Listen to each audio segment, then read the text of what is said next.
My daughter-in-law moved into my house to save money. 3 years later, she acted like she owned every room in it. She moved my things, ordered me around, and laughed at my late husband's old estate like it was worthless. I didn't argue. I just sold that worthless land for $90 million. The coffee maker wasn't in its usual spot when I walked into the kitchen that rainy Tuesday morning. Instead, a massive matte black juicer dominated the counter. My reliable little drip machine had been mindlessly shoved into the far corner by the sink. It was a tiny change, but it perfectly summed up the last 3 years. Ever since my son Leo and his wife Chloe moved in with me, supposedly to save up for a down payment, I'd been slowly pushed to the margins of my own home. Chloe hardly spoke to me unless she needed someone to sign for a package or let a repairman in. I didn't sigh that morning. I didn't cry about the lack of respect. I simply unplugged the expensive juicer, neatly coiled the cord, and tucked it away on the bottom shelf of the pantry. Then I put my coffee maker back exactly where it had sat for 15 years. When Chloe swanned into the kitchen an hour later, draped in an expensive silk robe, she looked visibly annoyed as she hunted for her new gadget. She looked at me, eyebrows arched, ready for a confrontation. I just sat at my small table by the window, sipping my coffee and calmly leafing through the morning paper. I didn't explain myself. I just waited to see if she actually had the nerve to scold me in my own house. She pressed her lips together, marched to the pantry in silence, grabbed the juicer, and carried it up to her room. She understood that this space was mine, even if she refused to say it. But as I finished my coffee, I knew this was just the beginning. Chloe would find other ways to let me know that in her eyes, I was just a piece of lingering furniture. I folded the paper and decided that from today on, I'd be watching very closely. The next power play didn't take long. It happened during the weekly grocery run. Up until then, I'd always kept the fridge stocked. I bought high-quality meats, fresh produce from the local market, and made sure Chloe's expensive almond milk never ran out. But that Friday afternoon, I found a note on the kitchen island. It was a shopping list, written in Chloe's elegant cursive. It was nothing but high-end specialty items, truffle oil, organic lactose-free cheeses, and imported berries. No, please. No, thank you. Just a list, as if I were her personal shopper. I took the note, folded it neatly, and dropped it in the trash can under the sink. Then I put on my coat and drove into town. I bought exactly what I needed for myself for the next few days: a small piece of salmon, fresh bread, some veggies, and my favorite jam. On the way back, I stopped at an appliance store and bought a compact but roomy refrigerator. I had the delivery guys carry it straight into my private study on the first floor. That evening, when Chloe and Leo got home, I heard them clattering around the kitchen cabinets. A few minutes later, Leo was standing in the doorway of my study. He looked awkward, as he always did when he was caught between his wife and his mother. "Mom, did you forget the groceries? The big fridge is almost empty." I looked up from my book, closed it slowly, and met his eyes. "No, Leo. I did my shopping. My food is in here." I pointed to the new fridge humming quietly in the corner. "From now on, please handle your own meals. You're both adults with solid careers." Leo blinked, stunned. He wanted to argue, but he didn't have a leg to stand on. I hadn't yelled. I hadn't even blamed him. I had simply drawn a very clear, practical line. He nodded slowly and shuffled back to the kitchen, where I could hear Chloe's muffled, angry voice. I smiled to myself and opened my book. 3 weeks later, Chloe's sense of entitlement escalated in a way that was almost funny. It was a Saturday morning when she casually mentioned in the hallway, My parents and sister are coming over for dinner tonight. We'll eat around 7. A light roast would be nice, nothing too heavy. She didn't even stop to hear my answer. She just assumed the old lady in the house would handle the prep, set the table, and then make herself scarce. I didn't feel angry, only a deep, cold sense of clarity. I went to my room, packed a small overnight bag, and called an old friend who lived just outside the city. Around 2 p.m., while Chloe was in the shower and Leo was out back raking leaves, I grabbed my bag and headed for the door. I ran into Leo on the way out. "I'm staying at Margaret's for the weekend," I said calmly. "The guest room heater is off, so if you need it, make sure to turn it on early." Leo leaned on his rake. "Wait. What Chloe said we were all having a roast tonight." I looked him right in the eye. "Chloe told me what she wanted to eat this morning. I never told her I was cooking. You have a perfectly functional kitchen. Have fun with your guests." I got in my car and drove off without looking in the rearview mirror. I heard later from Margaret, who had talked to a neighbor, that they had to scramble to order delivery that night. The expensive cars of Chloe's family were parked in the driveway while the delivery guy rang the doorbell with stacks of pizza boxes. When I returned Sunday night, the atmosphere was ice cold. Chloe ignored me completely, her eyes glued to her phone. It was a quiet but total defeat for her. She had learned that my labor wasn't a free subscription she could just toggle on and off. The chilly vibes lasted well into late autumn. One evening, we were actually all sitting in the living room together. Leo was watching a documentary while Chloe scrolled through real estate apps on her tablet. She sighed loudly. "Housing prices are a joke. We're going to be stuck in this old crate forever if this keeps up." She didn't look at me when she said it. Then she turned to Leo. "What's the deal with that run-down estate your mom inherited, that old farm out in the hills? It's probably not even worth the dirt it sits on. Just a worthless pile of rocks in the middle of nowhere. Why doesn't she just sell it so we can finally have a down payment for a modern house?" Leo shifted uncomfortably on the sofa. "Chloe, that's Mom's call. That land has been in Dad's family forever." I sat in my armchair, knitting a scarf, letting the needles click softly. I didn't defend the property. I didn't explain to Chloe that nowhere had recently become the site of a massive new tech corridor and that investors had been fighting over neighboring lots for months. I didn't say a word about her insults. Instead, I thought about the discreet meeting I had scheduled in the city the next morning. 2 representatives from a major international development firm had reached out to me. They needed that specific piece of land for a new luxury residential and commercial park. Chloe thought I was just a clueless widow clinging to nostalgic ruins. She had no idea I had already been reviewing the first drafts of the contracts. If it's so worthless, the hassle of selling it is barely worth the effort, right? I finally said in a soft, indifferent voice without looking up. Chloe snorted dismissively and went back to her tablet. I kept knitting, stitch by stitch. The absolute silence inside me felt like a well-kept secret about to explode. As winter approached, the days got shorter and Chloe's mood got noticeably worse. Since they were now paying for their own groceries, their fun money for weekend trips was drying up. One evening, Leo knocked on my study door. He looked stressed, running a hand through his hair as he sat down. "Mom," he started hesitantly, "Chloe and I have a bit of a situation. The car needs new winter tires and a major tune-up. It's totally blowing our budget this month. Could you maybe help us out with about $1,000?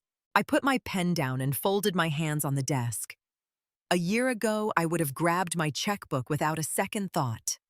But the days of unconditional support were over.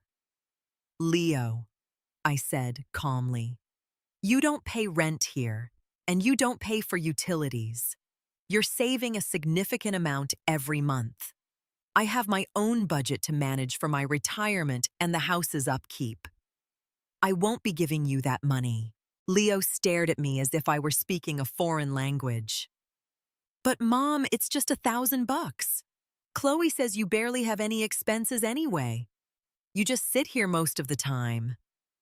The disrespect, the fact that he'd subconsciously adopted Chloe's vocabulary, stung, but I didn't let it show.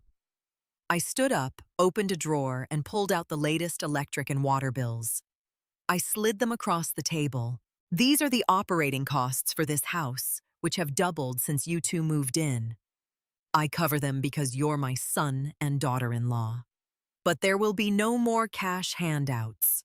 Learn to live within your means." I opened the door. "Good night, Leo." He took the bills, face pale, and left without another word.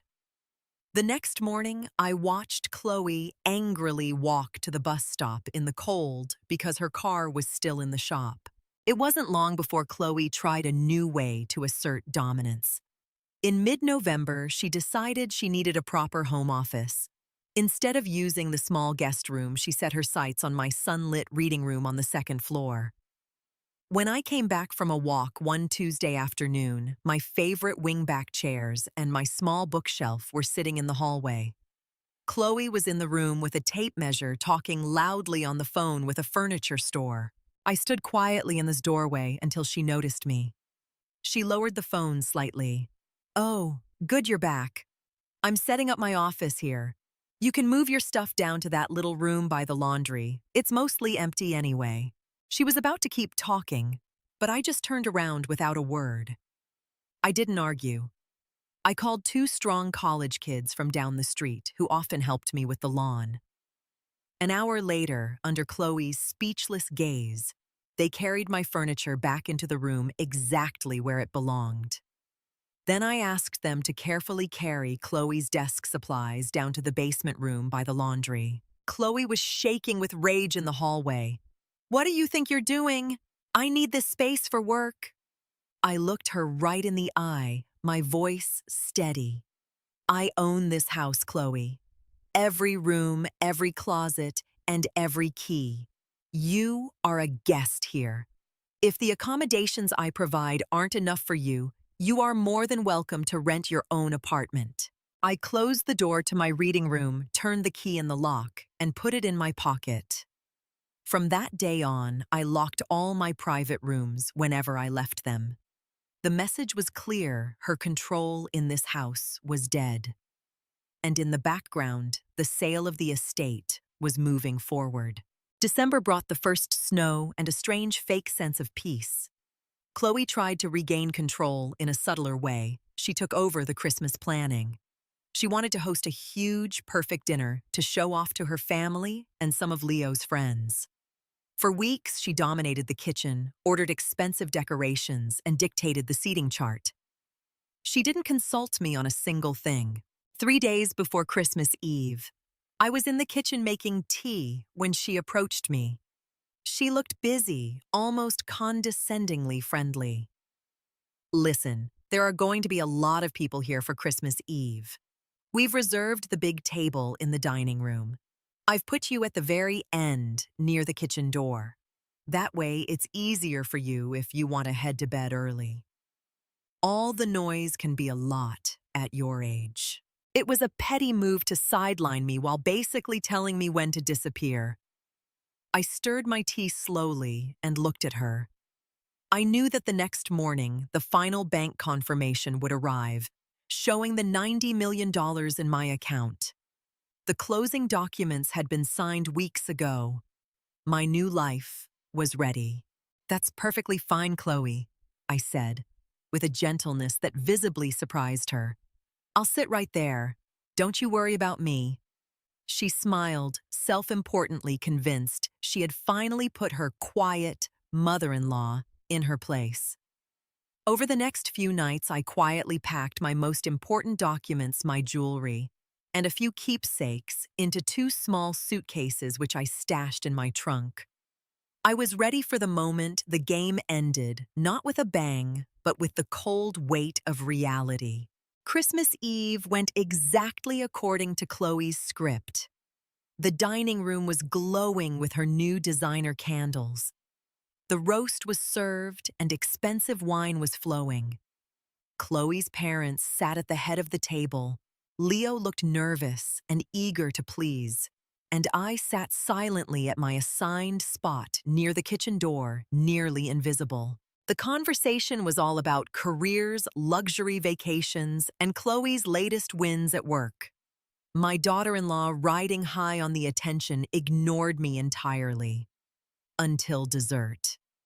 As the panna cotta was served, the room quieted down. Chloe leaned back, looked at me from across the long table, and said, with a pitying smile, "So, Helen, how's your quiet little life? Did you ever find a buyer for that old ruin in the hills, that place nobody wants?" All eyes turned to me. I calmly wiped my mouth with my linen napkin and laid it neatly beside my plate. I looked her right in the eye, my face totally serene. "Yes, actually," I said quietly. "I sold the property." Chloe let out a sharp, condescending laugh. "That worthless old box. For what, $10,000? Hopefully it's enough for a new heater for this place." I folded my hands on the table, let the silence hang for a second, and answered in a clear, firm voice, "No, for 90 million. Her smile vanished instantly. The clinking of dessert spoons stopped. Chloe's father nearly choked on his wine. Leo stared at me like I'd just lost my mind. "I'm sorry, what—" Chloe stammered, her voice suddenly shrill and unsteady. "You're joking." "No," I replied matter-of-factly. "The land was bought by a consortium building a new tech campus. The contract is signed and the money cleared my account yesterday." I watched the color drain from Chloe's face as the hard reality settled over the table. The power dynamic had shifted forever in less than 5 seconds. The rest of the Christmas dinner felt like a quiet funeral. Chloe's family left unusually early, clearly overwhelmed by the news. Chloe herself tried to act friendly, suddenly stammering about our future together and offering me more wine. I politely declined, said my goodnights, and went to my room. Early Christmas morning, Chloe and Leo were already at the kitchen table when I walked in, wearing my coat and carrying my purse. They both jumped up at once. Chloe had a soft, almost pleading smile on her face. "Helen, good morning. I made fresh coffee. We really need to talk about last night. This changes everything. We could renovate this place, or maybe look for something bigger together." I laid my coat over a chair and stood by the table. I pulled a slim white folder from my bag and slid it toward Leo. "What's this?" he asked tentatively. "That, Leo, is the new lease agreement for this house," I explained calmly. "I've decided I no longer want to spend my retirement in an environment where I'm not respected. I'm moving out today. I still own the house, but as of January 1st, you will be paying market rate rent to my property management company. You will also cover all utilities." Chloe gasped. "You can't do that. We can't afford the rent on a house this big." "Then you'll have to find a smaller apartment," I replied, without a hint of emotion. "You both have good salaries. It's time you learned to stand on your own 2 feet. My support ends here." I took my car keys from the hook, put on my coat, and walked to the door. No arguments, no accusations, just clear, final action. As I let the front door click shut behind me, I felt lighter than I had in years. It was a crisp, sunny January morning. I was sitting on the large cedar deck of my new home, an elegant modern bungalow right on a quiet lake in the mountains. My coffee was steaming, and aside from the distant call of a bird, it was silent. No slamming doors, no condescending comments, no uninvited guests. Just peace. Over the last few weeks, Leo had tried to call me several times. He sounded desperate. They had realized that the upkeep and rent for my old house far exceeded their budget. Chloe had tried sending emotional texts on WhatsApp about how we're family. I didn't block them, but I kept my replies short, professional, and polite. I told them they had 3 months' notice if they wanted to move out according to the law. The management company handled the rest. I didn't need a relationship built on financial dependence or fake regret. With the money from the sale, I set up a few charitable foundations and built the exact life I'd always wanted. I travel when I feel like it and read for hours without interruption. I knew Leo would eventually have to find his own way away from Chloe's constant control. But that wasn't my job anymore. I had drawn my boundaries late, but I'd driven them so deep into the ground that no one could ever ignore them again. I took a sip of my coffee, leaned back into the soft cushions of my chair, and watched the sunlight sparkle on the water. For the first time since my husband died, my life belonged entirely to me. It was a quiet ending, with no drama, just a deep, unshakable sense of satisfaction.